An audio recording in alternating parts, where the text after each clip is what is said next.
Good morning दोस्तों। आज सभी हम लोग पढ़ेंगे संविधान के भाग के बारे में कि संविधान में कौन कौन से भाग हैं, कितने भाग हैं, 22 भाग हैं और उनके अंतर्गत किस रेंज में वो आर्टिकल आते हैं, किस रेंज में वो आर्टिकल आते हैं उनको हम पढ़ेंगे या हम पढ़ेंगे फर्स्ट फेज में। इनको कैसे याद किया जाएगा ये भी हम थोड़ा सा सीखेंगे। इसके बाद सेकंड फेज में हम पढ़ेंगे कि उन आर्टिकल्स का मतलब क्या है। सारे आर्टिकल्स तो हमें पढ़ने नहीं है, हम वो आर्टिकल पढ़ेंगे जो एग्जाम के दृष्टिकोण से इंपॉर्टेंट है। ठीक है, तो सेकंड फेज में हम वो चीजें पढ़ेंगे। तो आइए शुरू करते हैं संविधान के भाग के बारे में। संविधान में कुल दोस्तों 22 भाग हैं, ठीक है, लिखित तौर पे। और इन सभी भागों को याद करने के लिए एक ट्रिक है। वो ट्रिक आप यहाँ देख सकते हैं। सनम नीम सर ने यूपी से कवि व्यापारी सेवक ने विशेष भाषा आपात संशोधन करवाया। ठीक है, इसको आपको 2-3 बार आप जब इसको बोलेंगे ऐसे बोलिए आप, सनम नीम सर ने यूपी से कवि व्यापारी सेवक ने विशेष भाषा आपात संशोधन करवाया। तो ये चीजें जब आप 2-3 बार बोलेंगे तो आपको ऑटोमेटिक रट जाएगा। इससे आपको मदद ये मिलेगी कि आपको ऑटोमेटिक संविधान के किस भाग में क्या चीजें हैं वो आपको याद हो जाएंगी। जैसे आप यहाँ देख सकते हैं सनम, सनम, तो सा से आप देखेंगे संविधान के भाग 1 में आता है संघ व राज्य क्षेत्र। 2 संविधान के भाग 2 में आप देखेंगे ना से आता है आपका नागरिकता। भाग 3 में आप देखेंगे मा से आता है मूल अधिकार, सॉरी।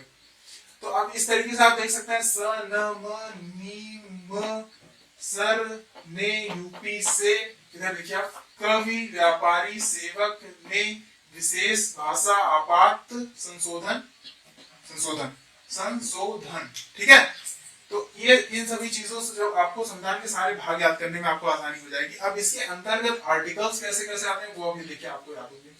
जैसे संविधान के भाग 1 में आपका क्या है, संघ व राज्य क्षेत्र, ये आपका आर्टिकल 1 से लेकर 4 तक आता है। ठीक है, इसके अंतर्गत आते हैं। अब इसके अंदर क्या आता है वो आपको नेक्स्ट फेज में बताएंगे। ठीक है, संविधान के भाग 2 में आपका आता है न से नागरिकता, जो कि आर्टिकल आपका 5 से 11 तक आता है। संविधान के भाग 3 में आता है सनम मा से यानी मूल अधिकार। मूल अधिकार में आपका 12 से 35 तक आता है आर्टिकल। संविधान के भाग 4 में आपका आता है नी से यानी नीति निर्देशक तत्व, वो आपका भाग आर्टिकल 36 से आर्टिकल 51 तक आता है।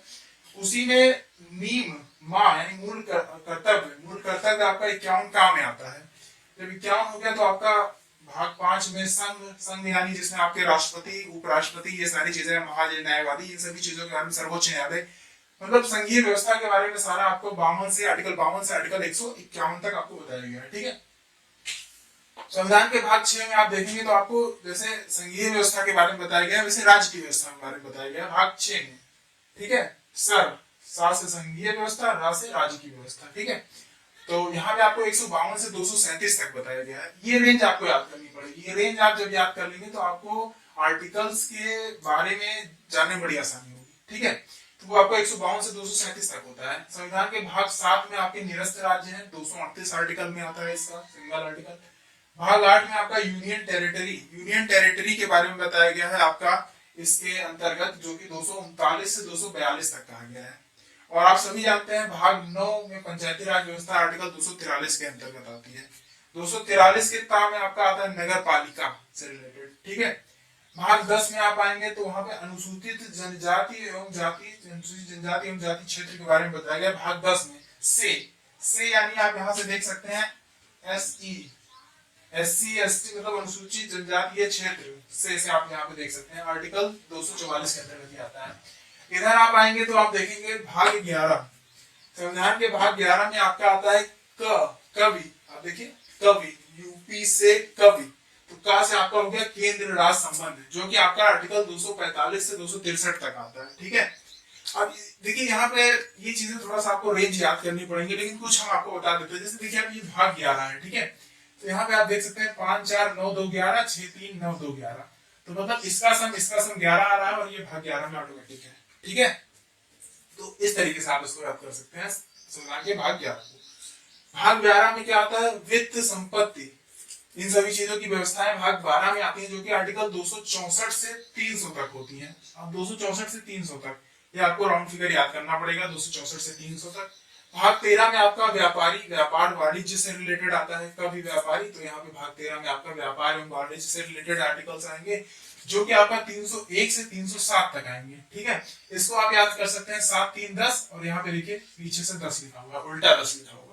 ठीक है, तो ऐसे आपको याद करने में आसानी होगी। एक दो बार आप इस वीडियो को देखेंगे तो आपको आसानी हो जाएगी याद करने में। भाग 14 में आपका आता है सेवक का भी व्यापारी सेवक। सेवक मतलब संघ एवं राज्य अधीन सेवाएं, जैसे सिविल सर्विसेज होता है, यूपीएससी, इन सभी चीजों के बारे में, आईएएस पीसीएस, इन सभी चीजों के बारे में आर्टिकल 308 से 323 तक के बारे में 323 में बताया गया है। ठीक है, अब यहाँ पे 3 3 6 2 8 ऐसे आपको इसको भी याद कर सकते हैं, 3 3 6 2 8 और लास्ट में इसके 8 लिखा हुआ है। ठीक है, यहाँ पे आपका आ गया भाग 14 के काम अधिकरण से संबंधित, जो कि आर्टिकल 323 में है। ठीक है, अब 323 हो गया तो 324 से 329 तक आपका निर्वाचन, सेवक ने से निर्वाचन। ठीक है, भाग 15 में आपका आता है ने यानी निर्वाचन, 324 से 329 तक। ठीक है, उसके बाद आता है भाग 16, संविधान के भाग 16 विशेष का भी व्यापारी सेवक ने विशेष उपबंध की व्यवस्था यहाँ पे बताई गई है, जो कि आर्टिकल 330 से 342 तक बताई गई है। क्योंकि आप जानते हैं 343 में भाषा है, राजभाषा, तो 343 से 351 तक राजभाषा के बारे में आपको बताया गया है। ठीक है, इसके बाद आता है भाग 18। भाग 18 में आप देखेंगे आ यानी आपातकाल। आपातकाल 352 से 360 तक के बारे में, 360 में आपका आर्टिकल्स में बताया गया है आपातकाल के बारे में। ठीक है, भाग 19 में आपका आता है पात यानी प्रकीर्ण। पा से आप देखें, पा से प्रकीर्ण को आप कनेक्ट करिए, 360 तक हो चुका था, तो 361 से 367 तक। ठीक है, ये आपका हो गया। 367 तक आप याद करिए, 368 में आप संविधान संशोधन जानते हैं, तो इसका मतलब 367 तक ही होगा। ठीक है, तो भाग 20 में आपका संघ से संशोधन हो गया, जो कि 368 में आता है आपका। और भाग 21 में आपका आता है शोध, जिसमें आपका संक्रमणकालीन अस्थायी उपबंध आते हैं, जो कि 359 से 392 तक हैं। और 393 से 395 आपका भाग 22 ना यानी संक्षिप्त नाम के बारे में आपको बताया गया है। ठीक है, ऑल टोटल आप देखेंगे तो ये जो संविधान के भाग है और आर्टिकल्स हैं वो 395 और भाग 22 हैं, बट ये सब रिटर्न है। और अगर आप देखेंगे तो लगभग अब संविधान में कुल 25 भाग हैं और 448 आर्टिकल्स हैं। दोस्तों, हम लोगों ने पढ़ा संविधान में कितने भाग होते हैं और उसको ट्रिक से याद किया। ठीक है, अब उसके अंदर जो अनुच्छेद होते हैं उसके बारे में हम पढ़ते हैं, महत्वपूर्ण अनुच्छेद जो एग्जाम के दृष्टिकोण से इंपॉर्टेंट है। संविधान के भाग 1 में संघ एवं राज्य क्षेत्र आते हैं, उसमें अनुच्छेद 1 हम पढ़ेंगे, अनुच्छेद 3 पढ़ेंगे। ठीक है, अनुच्छेद 1 पढ़ेंगे, 3 पढ़ेंगे और अनुच्छेद हम 2 पढ़ेंगे। ठीक है, अनुच्छेद 1 में आपका आता है संघ व राज्य क्षेत्र का नाम। ठीक है, अनुच्छेद 2 में आपका आता है जैसे नए राज्यों का गठन, इसके बारे में अनुच्छेद 2 में बताया गया है। अनुच्छेद 3 में आपका बताया गया है राज्यों की सीमाओं के और उनके नाम के परिवर्तन के बारे में बताया गया है। तो अनुच्छेद 1, 2 और 3 आपका हो गया। ठीक है, अब संविधान के भाग 2 नागरिकता, जो कि अनुच्छेद 5 से लेकर 11 तक आता है, इसमें जो हमको पढ़ना है अनुच्छेद 5 पढ़ेंगे हम। ठीक है, 6 पढ़ेंगे, 7 पढ़ेंगे, 11 पढ़ेंगे। अनुच्छेद 5 हमारा क्या है? अनुच्छेद 5 ये कहता है कि जब संविधान का निर्माण हुआ तब संविधान बनते समय जो नागरिकता जिन लोगों को मिली उसके बारे में संविधान के अनुच्छेद 5 में बताया गया है। अनुच्छेद 6 में और 7 में, 6 में आपका ये बताया गया है कि पाकिस्तान से भारत आने वाले लोगों के संबंध में नागरिकता।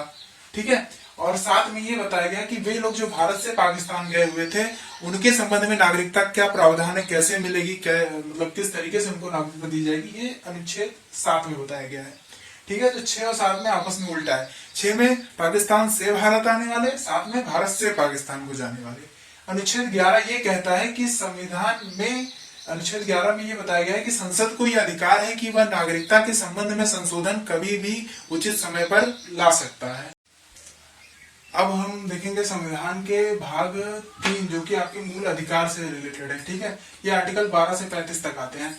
तो यहाँ पे हम जो पढ़ेंगे आर्टिकल 14, 15, 16, 17, 18 पढ़ेंगे, 19, 20, 21 और 22 पढ़ेंगे। ठीक है, और हम पढ़ेंगे 23 पढ़ेंगे, 24 पढ़ेंगे। ठीक है, इसके बाद हम पढ़ेंगे आपका 25, 26, 27, 28। ठीक है, और आपका आएगा 29, 30 और हम पढ़ेंगे आर्टिकल 32 जिसको हम बोलते हैं संविधान की आत्मा। ठीक है, अब यहाँ पे आप देखेंगे हमने अलग अलग सेगमेंट करके रखा गया है, क्योंकि यहाँ पे आप देखेंगे मूल अधिकार मतलब हमको जो अधिकार मिलते हैं राज्य के खिलाफ यानी सरकार के अगेंस्ट में जो हमको अधिकार दिए जाते हैं उसके अंतर्गत हम ये मूल अधिकार पढ़ेंगे। ठीक है, कि हमको कौन कौन से अधिकार प्रदान किए गए हैं। तो ये आप जब देखेंगे, ये फेज आप देखेंगे तो यहाँ पे आपको समता का अधिकार, इक्वालिटी का अधिकार है। तो इसमें आप देखेंगे आर्टिकल जो सीक्वेंसली है इसको हम पढ़ेंगे कैसे, याद कैसे करेंगे देखिए। आर्टिकल 14 सबसे पहले कहता है क्या है, समानता का अधिकार, विधि के समक्ष समता का अधिकार। कि आप ये समझिए आप किसी राज्य में रहने आते हैं, ठीक है, आप इंडिया में रहने आते हैं, तो सबसे पहले आपको क्या चाहिए, पुलिस के तहत मतलब कानूनी हमको क्या न्याय मिलता है, कानूनी हमको समानता देखी जाती है कि नहीं दी जाती। तो वहां पे आप ये समझ सकते हैं विधि के समक्ष हमें समता का अधिकार भाग 14 में, आर्टिकल 14 में मिलता है। फिर आपका आर्टिकल 15 में जब आपको कानून के समक्ष आपको समता का अधिकार मिल गया, तो आप ये देखेंगे कि आपको धर्म, जाति, लिंग के आधार पर हमारे साथ भेदभाव तो नहीं हो रहा है। आर्टिकल 15 इस पे एक मूवी भी आई थी, तो वो धर्म, जाति और लिंग के आधार पर ही आपके भेदभाव इस जो कि आर्टिकल 15 में आपको दिखाए जाते हैं। आर्टिकल 16 की बात क्या करता है कि जब आपको धर्म, जाति, लिंग के आधार पर हो गया, तो आपको ये देखा जाएगा कि आप मान लीजिए कहीं काम करते हैं, कहीं जॉब कर रहे हैं, तो उस जॉब में आपके साथ कहीं हीन भावना से तो कोई काम नहीं करा जा रहा है कि आपको गलत मतलब बुरी नजर से देखा जा रहा हो कि आप इस कास्ट के हैं वगैरह वगैरह। तो मतलब नौकरियों में आपके साथ कोई समानता है कि नहीं, इसके बारे में 16 में बताया गया है। आर्थिक नियोजन के विषय में अवसर की समानता। आर्टिकल 17 में ये कहता है कि आपको अस्पृश्यता का अंत, कि जब आप जॉब कर रहे हैं तो उसमें आपके साथ छुआछूत का भेदभाव तो नहीं हो रहा है, ये आपका आर्टिकल 17 कहता है। तो उसका अंत के बारे में इसमें बताया गया। आर्टिकल 18 आपका कहता है उपाधियों का अंत। आर्टिकल 18 आपने उपाधियों का अंत इससे रिलेटेड है। अब ये आ गया आपका क्या, समता का अधिकार। अब फिर जो आता है आपका दूसरा, वो आता है स्वतंत्रता का अधिकार। स्वतंत्रता मतलब जैसे बोलने की स्वतंत्रता। जब आप किसी राष्ट्र में रहते हैं तो सबसे पहले देखा जाता है आपको आजादी है कि नहीं अपनी बात रखने की। तो आर्टिकल 19 यही कहता है कि आपको बोलने की स्वतंत्रता मिलेगी। आर्टिकल 20 क्या कहता है कि मान लेते हैं आप बोल रहे हैं, आपसे कुछ गलत वचन निकल जाते हैं, तो आपको अपने अपराधों हेतु दोष सिद्धि के संरक्षण का अधिकार। कि कोई आपको अपराधी कहता है तो वो आपके दोष सिद्ध करें, आप अपनी सफाई प्रस्तुत करें, उसके तहत में कुछ आपको अधिकार मिले हो, आर्टिकल 20 के तहत है। आर्टिकल 21 क्या कहता है, प्राण एवं दैहिक स्वतंत्रता का अधिकार। ठीक है। आर्टिकल 22 आपका कहता है कि कुछ दशा में, विशेष दशा में गिरफ्तारी से संरक्षण का अधिकार। कि जैसे पुलिस आपको गिरफ्तार करने आती है तो आपके पास कौन कौन से अधिकार हैं जो आप उनके सामने प्रस्तुत कर सकते हैं। ठीक है। और आर्टिकल आपका 20 और 21 ये इसलिए भी इंपॉर्टेंट है क्योंकि ये दो आर्टिकल ऐसे हैं जो आपातकाल की स्थिति में भी लागू होते हैं। बाकी सारे जो आर्टिकल जो आपके अधिकार हैं वो आपातकाल की स्थिति में हट भी सकते हैं, नहीं भी हट सकते हैं, लेकिन आर्टिकल 20 और 21 ये आपातकाल की स्थिति में भी आपको ये अधिकार प्राप्त होते हैं।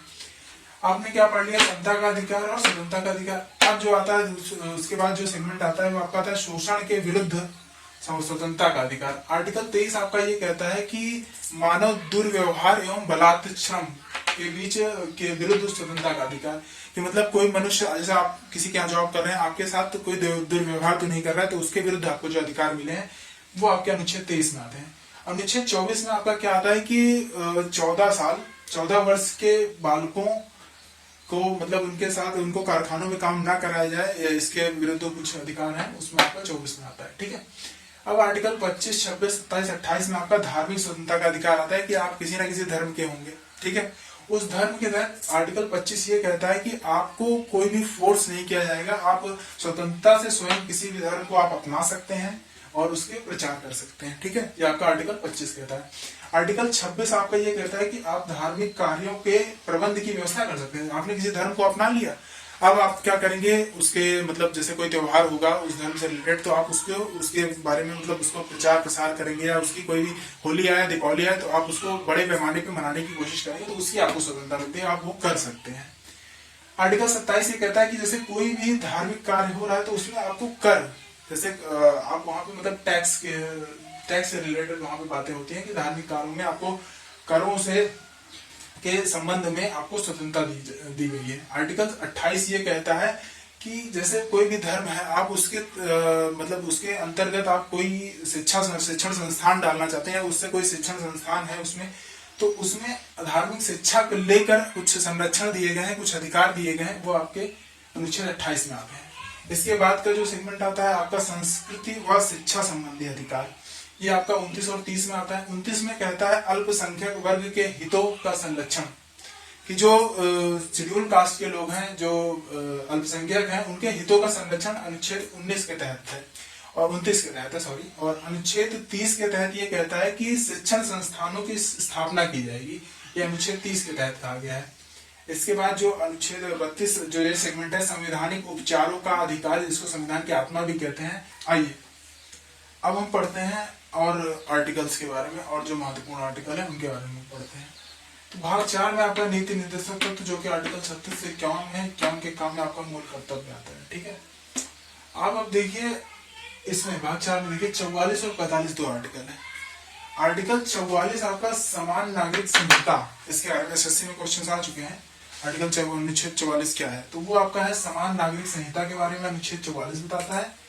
अनुच्छेद 45 क्या बताता है, देखिए कुछ आर्टिकल आपको याद करने पड़ेंगे, अभी देखेंगे ये आपका सीक्वेंसली याद हो जाएगा, उसमें आपको थोड़ा सा बहुत दिक्कत नहीं होगी। अनुच्छेद 44 आपका कहता है समान नागरिक संहिता। 45 आपका क्या कहता है कि निःशुल्क बच्चों के लिए अनिवार्य शिक्षा, इसके बारे में आपका बताता है अनुच्छेद 45। 44 बताने आपका होगा। अब आप आते हैं संघीय राज्य व्यवस्था के बारे में, कि संघीय व्यवस्था में आपका राष्ट्रपति और राष्ट्रपति इन सभी चीजों के बारे में आपको बताया गया है। आप देखेंगे कि अनुच्छेद 52 यहाँ क्या है, 52 से शुरू 151 पे खत्म है, तो हम पढ़ेंगे 52 से शुरू करेंगे, 143 में हमारा खत्म होगा। जो महत्वपूर्ण है वो सारे हम पढ़ेंगे, और जिस सीक्वेंस से लिखा गया उसी सीक्वेंस से हम पढ़ते चले जाएंगे। ठीक है, ये ऐसे फिर ऐसे फिर ऐसे। ठीक है, अब आप देखेंगे अनुच्छेद 52, सबसे भारत देश अगर देखा जाए सबसे उच्चतम पद क्या है, राष्ट्रपति का। तो अनुच्छेद 52 आपका ये कहता है कि राष्ट्रपति का एक पद होगा। अनुच्छेद 52 आपका कहता है राष्ट्रपति का एक पद होगा। अनुच्छेद 53, जब आपको पद मिल जाएगा तो उसके बाद आपकी शक्तियों की बात होगी कि उस पद की शक्तियां क्या क्या है। तो 52 राष्ट्रपति का एक पद होगा, अनुच्छेद 53 उसकी शक्तियों की बात होगी। निर्वाचन चुना कैसे जाएगा, अनुच्छेद 54 में बताया जाएगा। जब चुनने के बाद उसपे महाभियोग, चुनने के बाद वो हटेगा कैसे, हट कैसे सकता है, उसके बारे में अनुच्छेद 61 में बताया गया। 52 में क्या है, राष्ट्रपति का पद होगा। 53 में उसकी शक्तियां, 54 में आता है आपका 53 में शक्तियां, 54 में निर्वाचन, 61 में महाभियोग, हटाने के संबंध में। हट जाएगा तो आएगा कौन, देखिए यहाँ पे हट गया, हट जाएगा तो 63 में आपका आएगा उपराष्ट्रपति। अब उपराष्ट्रपति का सबसे मेन काम क्या होता है कि वो राज्यसभा का पदेन सभापति होता है, वो आपका अनुच्छेद 64 में आ गया। अब वहां पे मान लेते हैं, उसके बाद फिर वापस हम राष्ट्रपति पे आ जाएंगे ना, क्योंकि राष्ट्रपति ही मेन है। अब उसके बारे में आगे पढ़ते हैं। अनुच्छेद 72 ये कहता है कि उसके तहत वो क्षमादान कर सकता है लोगों को। ठीक है, किसी को भी सजा दी गई उसके तहत वो आपको क्षमादान करने की शक्ति अनुच्छेद 72 में राष्ट्रपति को प्रदान होती है।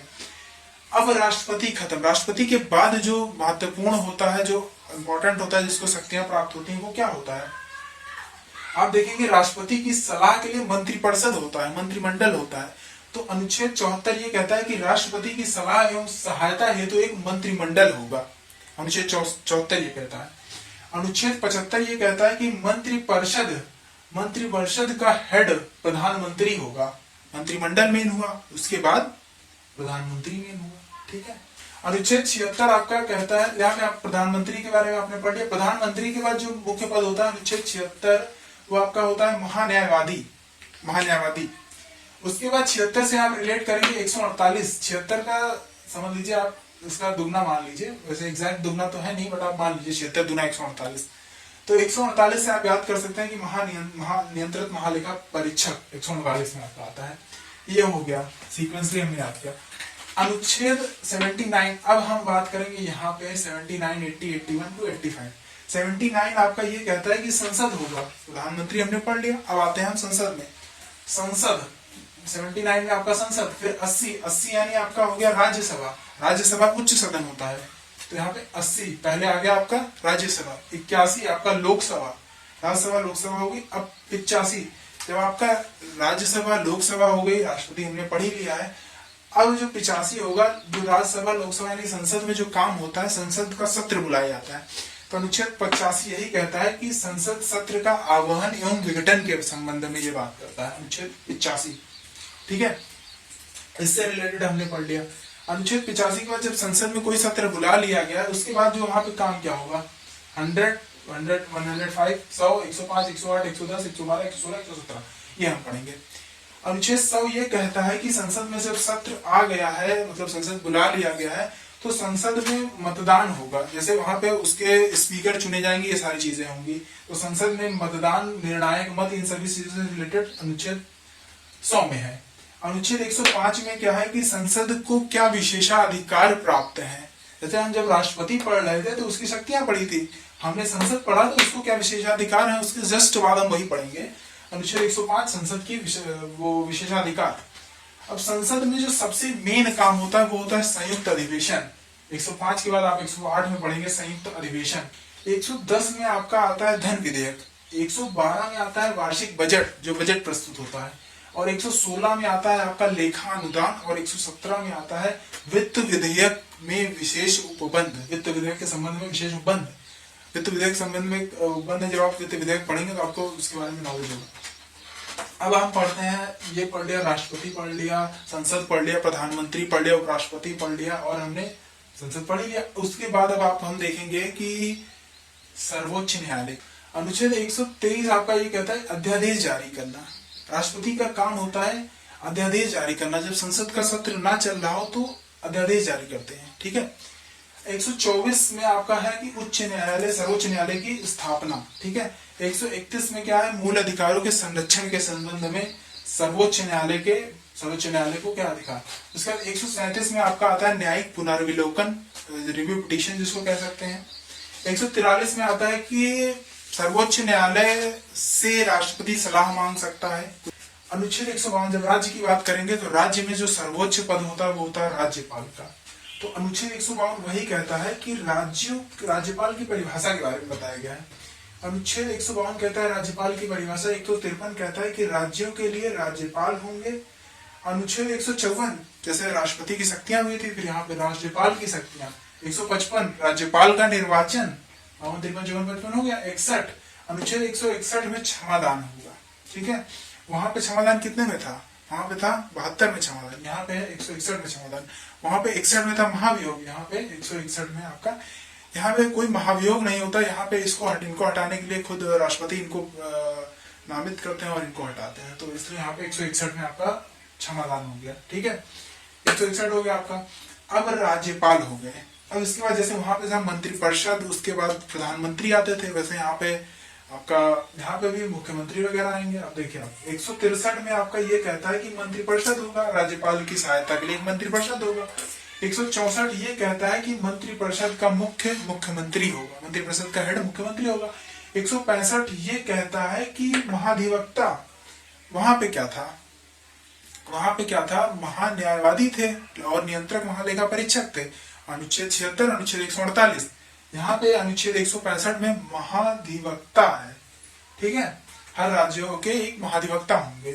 अनुच्छेद 165 के बाद आता है आपका 168, 69, 70, 71। अनुच्छेद 168 क्या कहता है, विधानमंडल का गठन। 169 क्या कहता है, 169 विधान परिषद का गठन। ये विधानमंडल का गठन, ये विधान परिषद का गठन। 170 कहेगा विधानमंडल की संरचना, 171 कहेगा विधान परिषद की संरचना। ऊपर के दोनों गठन है, नीचे के दोनों संरचना है, पहला विधानमंडल, दूसरा विधान परिषद, ठीक है। तो 168, 69, 70, 71 ऐसे हम याद कर लेंगे। अब आता है 214, 16, 31, 33। वहां पे हमने ये सारी चीजें पढ़ने के बाद हम पहुंचे थे सर्वोच्च न्यायालय के पास, तो यहाँ हम पहुंचेंगे हाई कोर्ट के पास, उच्च न्यायालय के पास। तो अनुच्छेद 214 आपका ये कहता है हाई कोर्ट, राज्यों के लिए एक हाई कोर्ट होगा, 214 ये कहता है। 216 अनुच्छेद आपका ये कहता है कि हाई कोर्ट का गठन से रिलेटेड बात करता है। 214 तो राज्यों के लिए एक हाई कोर्ट होगा, 216 हाई कोर्ट का गठन। 231 ये कहेगा कि 2 या 2 से अधिक राज्यों के लिए एक हाई कोर्ट की व्यवस्था होगी, हो सकती है, वहां आपका 231 आर्टिकल कहता है। 233 आपका ये कहता है जिला न्यायाधीश, जिला न्यायालय के बारे में 233 आर्टिकल आपका कहता है। इसके बाद हम अनुच्छेद भाग 9 में आते हैं, पंचायती राज व्यवस्था। अनुच्छेद 243 नगर पालिका से रिलेटेड है, ठीक है। पंचायती राज व्यवस्था नगर पालिका से रिलेटेड है। इसमें आपका 243 के काम में ग्राम सभा आता है, 243 के काम में आता है ग्राम पंचायतों का गठन, और इसी प्रकार 243 के काम में आता है नगर पालिका की परिभाषा, इन सभी चीजों से रिलेटेड है, ठीक है। ये आपका हो गया भाग 9 हमने पढ़ लिया। भाग 10 बहुत ज्यादा इंपॉर्टेंट है। भाग 11 में हम आते हैं केंद्र राज्य संबंध, उसमें हम आपके 249, 262, 263 कवर करेंगे। 249 आपका क्या कहता है, जब केंद्र और राज्य में संबंध होता है तो आप देखेंगे कि केंद्र की एक शक्ति है कि वो राज्य सूची के कुछ विषयों पर वो कानून बना सकती है। समवर्ती सूची के कुछ विषयों पर केंद्र को यह अधिकार होता है कि वो कानून बना सकती है। तो वो आपका अनुच्छेद 249 कहता है कि समवर्ती सूची के कुछ विषयों पर केंद्र को कानून बनाने का अधिकार। 262 कहता है कि नदी जल विवाद, कि दो राज्यों के बीच अगर नदी जल विवाद होगा तो उसको निपटारा कैसे होगा।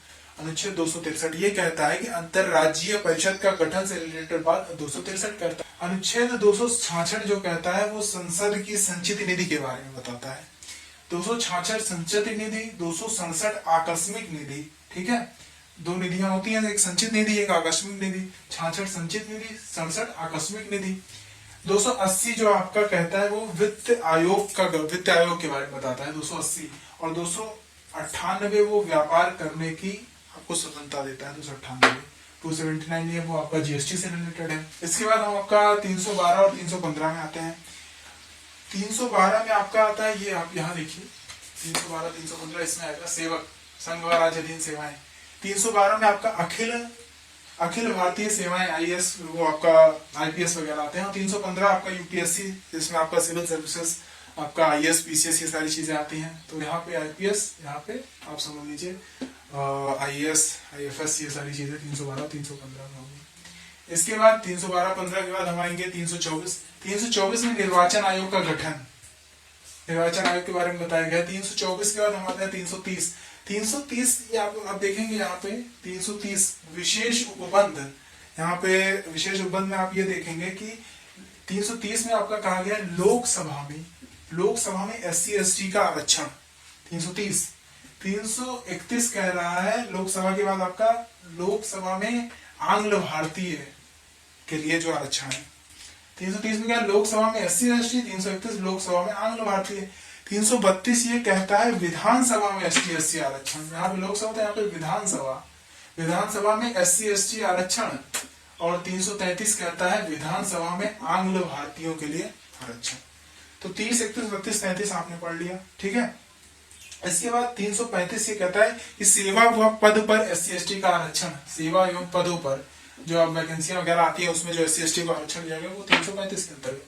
338 जो आपका कहता है वो आपका एससी आयोग है, ठीक है, और 38 का एसटी आयोग है, और 340 ओबीसी आयोग है। तो ये सारी चीजें आपने पढ़नी। 38 एससी आयोग, 38 का एसटी आयोग, 40 ओबीसी आयोग। 343 में राजभाषा से रिलेटेड संघ की राजभाषा। 352 56 60 ये आपातकाल के लिए है। 352 आपका क्या है वो आपातकाल के बारे में। 360 जो आपका 60 56 जो है वो आपका राष्ट्रपति शासन है, और 360 जो है आपका वित्तीय आपातकाल है, ठीक है। यहाँ पे आपका सशस्त्र विद्रोह था 352 में। 368 आपका संविधान संशोधन के बारे में बताता है, और आपका 370 जो जम्मू एंड कश्मीर को विशेष अधिकार मिले हुए हैं उसके बारे में आपको 370 बताता है। तो इस तरीके से हमने जो भी महत्वपूर्ण अनुच्छेद थे वो हमने पढ़ लिए हैं, और इसके लिए thank you so much video देखने के लिए, थैंक यू। इस वीडियो का पीडीएफ डिस्क्रिप्शन बॉक्स में दे दिया गया है, आप वहां से उसको डाउनलोड करके पढ़ सकते हैं।